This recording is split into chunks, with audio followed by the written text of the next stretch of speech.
ನಮಸ್ತೆ ವೀಕ್ಷಕರೇ, ಮೆಂಡು ನ್ಯೂಸ್ ನೆಟ್ವರ್ಕಿಗೆ ಸ್ವಾಗತ. ನಾನು ದಿವ್ಯಾ. ಇಂದಿನ ಪ್ರಮುಖ ಸುದ್ದಿಗಳನ್ನ ನೋಡೋಣ. ವಿದೇಶಕ್ಕೆ ಪ್ರಜ್ವಲ್ ಕಳಿಸಿದ್ಯಾರು? ನಮ್ಗೆಲ್ಲರಿಗೂ ಗೊತ್ತಿರೋದೇ ಪ್ರಜ್ವಲ್ ರೇವಣ್ಣ ಅವರ ವಿಡಿಯೋ ಪ್ರಕರಣ.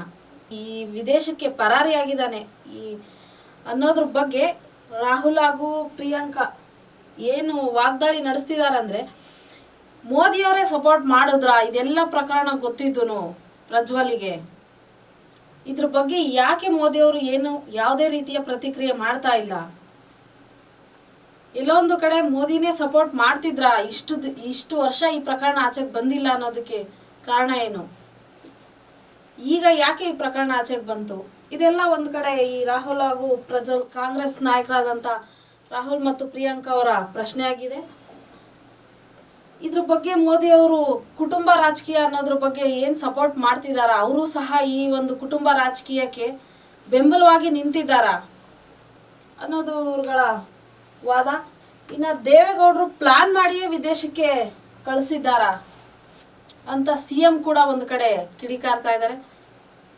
ಜನ ಏನ್ ಇದ್ರ ಬಗ್ಗೆ ಮಾತಾಡ್ಕೊಂತಿದ್ದಾರೆ, ಬರೀ ಏನ್ ಈ ರಾಜಕೀಯ ವಿಚಾರಗಳಾಗ್ಲಿ, ಈ ರಾಜಕೀಯ ನಾಯಕರಾಗ್ಲಿ ಬರೀ ಇದೇ ಒಂದು ಅವ್ರು ಯಾಕೆ ಮಾಡಿದ್ರು, ಇವ್ರು ಯಾಕೆ ಮಾಡಿದ್ರು, ಇದಿಷ್ಟೇ ಆಗ್ತಾ ಇದೆ ಹೊರತು ಈ ಒಂದು ಪ್ರಕರಣಕ್ಕೆ ಯಾವುದೇ ರೀತಿಯ ಒಂದು ತನಿಖೆ ಮುಂದುವರಿತಾ ಇದೆ, ಇಲ್ಲ ಅಂತಲ್ಲ. ಬಟ್ ಅದಕ್ಕೊಂದು ಪನಿಷ್ಮೆಂಟ್, ಯಾವುದೇ ಒಂದು ಪ್ರಕರಣಗಳು ಬಂದ್ರು ಈ ತರ ಒಂದು ಪ್ರಕರಣಗಳು ಪನಿಷ್ಮೆಂಟ್ ಅನ್ನೋದು ಯಾರಿಗೂ ಆಗ್ತಾ ಇಲ್ಲ.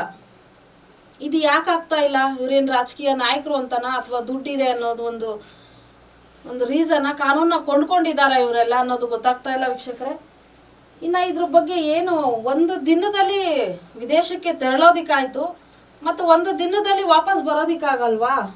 ಜನಸಾಮಾನ್ಯರ ಪ್ರಶ್ನೆ. ಯಾಕಂತಂದ್ರೆ ವಿಚಾರಣೆಗೆ ಬರಲು 7 ದಿನ ಸಮಯ ಬೇಕಂತೆ ಪ್ರಜ್ವಲ್ ರೇವಣ್ಣಗೆ. ಹೋಗೋದಿಕ್ಕೆ ಒಂದೇ ದಿನ ಸಾಕಾಯ್ತು, ಬರೋದಕ್ಕೆ ಮಾತ್ರ 7 ದಿವಸ ಸಮಯ ಬೇಕಾ? ಯಾಕೆ ಒಂದೇ ದಿವಸದಲ್ಲಿ ಬರೋದಿಕ್ಕಾಗೋದಿಲ್ವಾ? ಇದ್ರ ಬಗ್ಗೆ ಪಾಸ್ಪೋರ್ಟ್ನ ರದ್ದು ಮಾಡಿ ಒಂದೇ ದಿವಸದಲ್ಲಿ ಪ್ರಜ್ವಲ್ ಬರಬೇಕು ಅನ್ನೋದು ಸಿಎಂ ಸಿದ್ದು ಕಿಡಿಕಾರ್ತಿದ್ದಾರೆ. ಇನ್ನ ನಗರದಲ್ಲಿ ಮಳೆ ಇಲ್ಲದ ಮೊದಲ ಏಪ್ರಿಲ್. ಪ್ರತಿ ವರ್ಷವೂ ಏಪ್ರಿಲ್ ಅಲ್ಲಿ ಮಳೆ ಆಗ್ತಾ ಇತ್ತು. ಬಟ್ ಈ ವರ್ಷ ಅಂದ್ರೆ 2024ರಲ್ಲಿ ಏಪ್ರಿಲ್ ಅಲ್ಲಿ ಸ್ವಲ್ಪನೂ ಮಳೆ ಆಗಿಲ್ಲ. ಇನ್ನು ಏನು ಮಾರ್ಚ್ನಲ್ಲಿ 18.5 ಮಿಲಿಮೀಟರ್ ಹಾಗೂ ಏಪ್ರಿಲ್ನಲ್ಲಿ 41.5 ಮಿಲಿಮೀಟರ್ನಷ್ಟು, ಒಟ್ಟಾರೆ 54.3 ಮಿಲಿಮೀಟರ್ ಮಳೆ ಆಗಬೇಕಿತ್ತು. ಬಟ್ ಈ ಒಂದು ವರ್ಷ ಏನಿದೆ 1% ಸಹ ಮಳೆ ಆಗಿಲ್ಲ.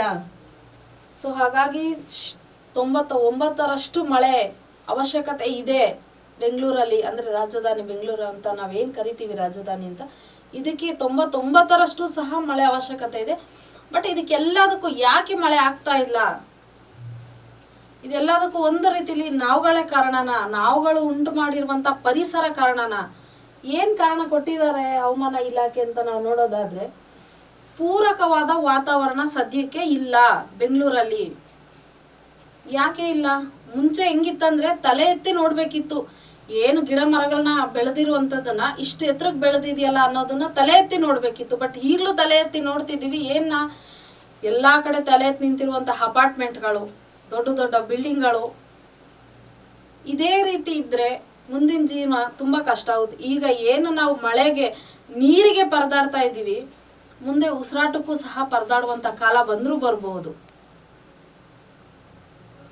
ಹಾಗಾಗಿ ನಾವು ಸ್ವಲ್ಪ ಎಚ್ಚೆತ್ಕೊಬೇಕು. ಅಟ್ಲೀಸ್ಟ್ ಒಂದು ಮನೆಗೆ ಒಂದು ಗಿಡ ಅಂತ ನಾವು ಬೆಳೆಸ್ತಾ ಹೋದ್ರೂ ಪರಿಸರ ಅನ್ನೋದು, ವಾತಾವರಣ ಅನ್ನೋದು ಒಂದು ಒಳ್ಳೆ ರೀತಿಲಿ ಒಂದು ಆರೋಗ್ಯವಾಗಿಯೂ ಸಹ ಇರುತ್ತೆ. ಬರೀ ಬಿಲ್ಡಿಂಗ್ಗಳು, ದುಡ್ಡು, ಇದ್ರ ಬಗ್ಗೆನೇ ನಾವು ಯೋಚನೆ ಮಾಡ್ತಾ ಹೋದ್ರೆ ಮುಂದಿನ ದಿನಗಳಲ್ಲಿ ಉಸಿರಾಟಕ್ಕೂ ಸಹ ನಾವು ಅದನ್ನು ಸಹ ದುಡ್ಡು ಕೊಂಡ್ಕೊಳ್ಳುವಂತ ಪರಿಸ್ಥಿತಿ ಬಂದರೂ ಬರ್ಬೋದು. ಸೊ ಒಂದು ಸ್ವಲ್ಪ ಆದ್ರೂ ಎಚ್ಚೆತ್ಕೊಳ್ಳೋಣ ಇನ್ನು ಮುಂದಕ್ಕಾದ್ರೂ. ಇನ್ನು ವಾತಾವರಣದಲ್ಲಿ ತೇವಾಂಶ ಭಾರಿ ಕೊರತೆ ಇದೆ. ಇನ್ನು ಸಮುದ್ರದ ಕಡೆಯಿಂದ ತೇವಾಂಶ ಭರಿತ ಗಾಳಿನೂ ಸಹ ಬರ್ತಾ ಇಲ್ಲ.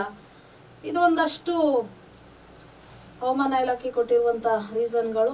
ಹಾಗಾಗಿ ಸ್ವಲ್ಪ ಆದ್ರೂ ನಾವು ಗಿಡ ಮರಗಳನ್ನ ಬೆಳೆಸೋದ್ರ ಕಡೆ ಸ್ವಲ್ಪ ಯೋಚನೆ ಮಾಡಬೇಕಾಗುತ್ತೆ ವೀಕ್ಷಕರೇ. ಇನ್ನು ನೆಕ್ಸ್ಟ್ ನೋಡೋದಾದ್ರೆ, ಲಾಭದಾಸೆ ತೋರಿಸಿ 20 ಲಕ್ಷ ಪಡೆದು ವಂಚನೆ. ಈಗಷ್ಟೇ ಹೇಳಿದೆ, ದುಡ್ಡಿಗೋಸ್ಕರ ಜನ ಮೊರೆ ಹೋಗ್ತಿದ್ದಾರೆ. ಇರಬೇಕು ದುಡ್ಡು, ಇರಬಾರ್ದು ಅಂತಲ್ಲ, ಬಟ್ ದುಡ್ಡೇ ಪ್ರಪಂಚ ಅಲ್ಲ ಅಲ್ವಾ? ಏನು ಇಲ್ಲೊಂದು ಕಂಪ್ನಿ ಹೆಸರು ಫಾರ್ಚೂನ್ ವೆಲ್ ಟ್ರೇಡಿಂಗ್ ಈ ಕಂಪ್ನಿ 20 ಲಕ್ಷ 2-10 ಲಕ್ಷ ನಮ್ಮ ಕಂಪ್ನಿಗೆ ಹೂಡಿಕೆ ಮಾಡಿದ್ರೆ ಪ್ರತಿ ತಿಂಗಳು ಅಥವಾ ವರ್ಷಕ್ಕೆ ನಿಮಗೆ ಇಷ್ಟು ಲಾಭ ಬರುತ್ತೆ ಅನ್ನೋ ಒಂದು ಆಸೆ ತೋರಿಸಿ ಒಂದು ಏನು ಚಲಘಟ್ಟ ನಿವಾಸಿ ಪಿಯೂಷ್ ಪಟ್ನಾಯಕ್ ಅವರು ಮತ್ತು ಡೈರೆಕ್ಟರ್ ಕಿಶೋರು, ಮ್ಯಾನೇಜರು, ಹೀಗೆ ಹಲವಾರು ವಿರುದ್ಧ ಕಂಪ್ಲೇಂಟ್ ಸಹ ಮಾಡಿದ್ದಾರೆ. ಈ ಥರ ಹಲವಾರು ಕಂಪ್ನಿಗಳು, ನಾವು ಇದು ಒಂದೇ ಕಂಪ್ನಿ ಅಂತ ಹೇಳ್ತಾ ಇಲ್ಲ, ಟ್ರೇಡಿಂಗ್ ಅಂತ ಬಂದಾಗ ಹಲವಾರು ಕಂಪ್ನಿಗಳು ಮೊರೆ ಹೋಗ್ತಿದ್ದಾರೆ ಜನ ಈ ಥರ ಟ್ರೇಡಿಂಗ್ ಕಂಪ್ನಿಗಳಿಗೆ. ಈ ಕಂಪ್ನಿಗಳಲ್ಲಿ ಹೂಡಿಕೆ ಮಾಡಿ ಆದ ಎಷ್ಟೋ ಜನ ಇರೋಂಥ ದುಡ್ಡನ್ನು ಸಹ ಕಳ್ಕೊತಿದ್ದಾರೆ. ಹೂಡಿಕೆ ಮಾಡಬೇಕು ವೀಕ್ಷಕರೇ, ಅದು ತಪ್ಪಲ್ಲ. ಬಟ್ ಯಾವ ಕಂಪ್ನೀಲಿ ಯಾವ ಥರ ಫೆಸಿಲಿಟಿ ಇದೆ ಅದನ್ನು ನೋಡಿಕೊಂಡು ಸ್ವಲ್ಪ ಎಚ್ಚೆತ್ಕೊಂಡು ಹೂಡಿಕೆ ಮಾಡಬೇಕು. ಈ ಥರ ಹೂಡಿಕೆಗಳು ಮಾಡುವಾಗ ಸ್ವಲ್ಪ ಜಾಗರೂಕತೆಯಾಗಿರಿ ಅಂತ ಹೇಳ್ತಾ, ಇದಾಗಿತ್ತು ಈ ಕ್ಷಣದ ಪ್ರಮುಖ ಸುದ್ದಿಗಳು. ನಿರಂತರ ಸುದ್ದಿಗಾಗಿ ನೋಡ್ತಾ ಇರಿ ಮೆಂಡು ನ್ಯೂಸ್ ನೆಟ್ವರ್ಕ್. ಮೆಂಡು ನ್ಯೂಸ್ ನೆಟ್ವರ್ಕ್, ಸತ್ಯದ ಕನ್ನಡಿ.